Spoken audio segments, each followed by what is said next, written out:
तो दिल्ली हिंसा को लेकर राज्यसभा में जोरदार बहस देखने को मिली। बीजेपी महासचिव और सांसद डॉक्टर अनिल जैन ने दिल्ली हिंसा के लिए कांग्रेस नेताओं को जिम्मेदार ठहराया है, उनकी बयानबाजी को जिम्मेदार ठहराया है। उनके भड़काऊ भाषणों को कोट करते हुए कई बड़ी बातें कही।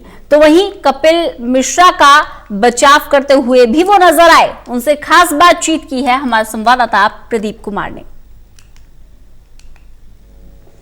दिल्ली हिंसा पर राज्यसभा में चर्चा और बात करने के लिए इस वक्त हमारे साथ हैं बीजेपी के वरिष्ठ नेता महासचिव डॉक्टर अनिल जैन। जैन साहब, जिस तरीके से लोकसभा में भी गृह मंत्री ने बयान दिया था और एक सुनियोजित हिंसा थी ये जो दिल्ली में हुई, ये साफ उन्होंने किया था। अब राज्यसभा में चर्चा जोरदार दलीलें देखने को मिल रही हैं। नहीं आएगी चर्चा तो राज्यसभा में आएगी, तब राज्यसभा में इस पर बात करेंगे। और माननीय गृह मंत्री जी ने बिल्कुल स्पष्ट कर दिया है कि किस प्रकार से ये सुनियोजित षड्यंत्र था। उनके पास जितनी सूचनाएं पुलिस ने और बाकी इन्वेस्टिगेशन एजेंसी ने दी है, उससे साफ जाहिर होता है कि ये एक दिन एक समय और स्पोरेडिक नहीं था। ये पूरी तैयारी के साथ जिस प्रकार से बम, एसिड बम और ये इस तरह के हथियार मिले हैं, गुलेल बनाई हुई थी, बड़ी बड़ी गुलेल बनाई हुई थी, पत्थर फेंकने के लिए व्यवस्थाएं करी गई थी और जिस प्रकार से पेट्रोल बम बनाए गए थे, ये एक दिन की तैयारी नहीं थी। ये सुनियोजित तरीके से षड्यंत्र के तहत किया गया दंगा था और इसका खुलासा होगा और दोषी उनको बख्शा नहीं जाएगा। हम देख रहे हैं कपिल मिश्रा के भड़काऊ बयान को लेकर लगातार विरोधियों ने सवाल उठाए हैं।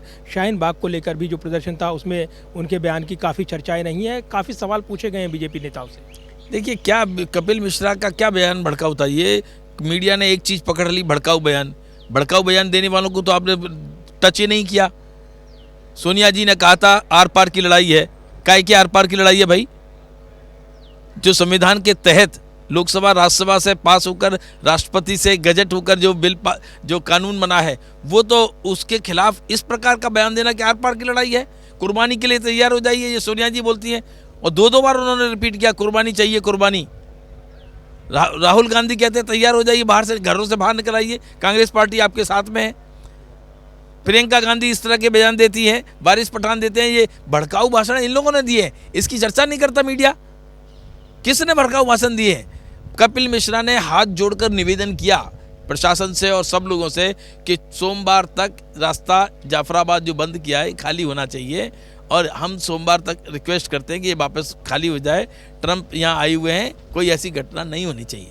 उसने तो ये नहीं कहा हम डायरेक्ट एक्शन करेंगे। कल लोकसभा में हमने देखा जब चर्चा हो रही थी और जब विरोधी सवाल उठा रहे थे, उन्होंने कई बातों का जिक्र किया और ख़ासतौर से वो ये कह रहे थे कि हिंसा जो है राजनीतिक वजहों से कराई गई थी।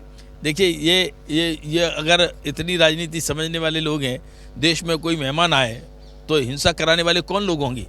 आपको नहीं समझ में आता? सारी दुनिया में कौन लोग कराते हैं ऐसे समय पर हिंसा और क्यों कराते हैं? अगर राजनीतिक दृष्टि से देखेंगे तो सबको समझ में आ जाएगा कि सारी दुनिया में कौन लोग और कैसे हिंसा कराते हैं जब इस प्रकार के मेहमान आते हैं तो।